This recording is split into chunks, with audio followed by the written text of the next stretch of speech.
The village of Pishchavik is located along the front line, right next to the Hnutova entry-exit checkpoint. Only 13 people live here. Locals say that at the beginning of the war, they were in the gray zone. It was frightening to live without food and water supplies and under constant shelling.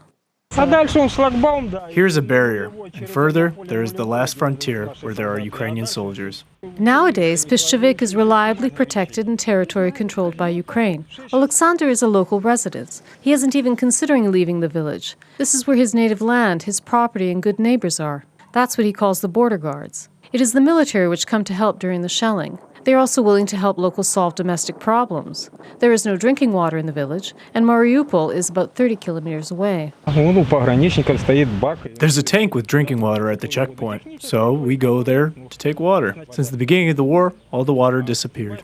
More than 1,000 cars and 5,000 people cross the entry-exit checkpoint in Hnutova every day. Today, people are not only undergoing inspection, but they are also being congratulated on Independence Day.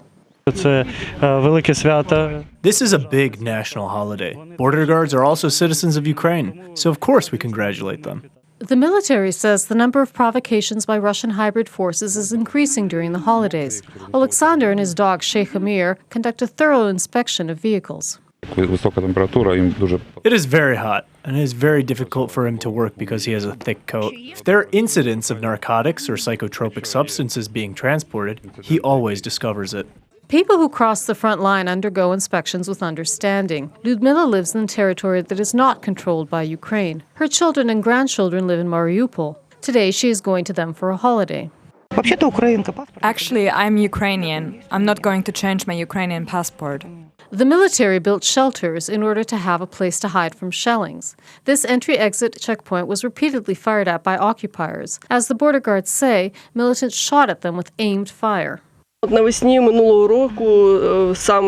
Last spring, this entry-exit checkpoint came under fire by Russian hybrid forces. 2 anti-tank missiles hit it.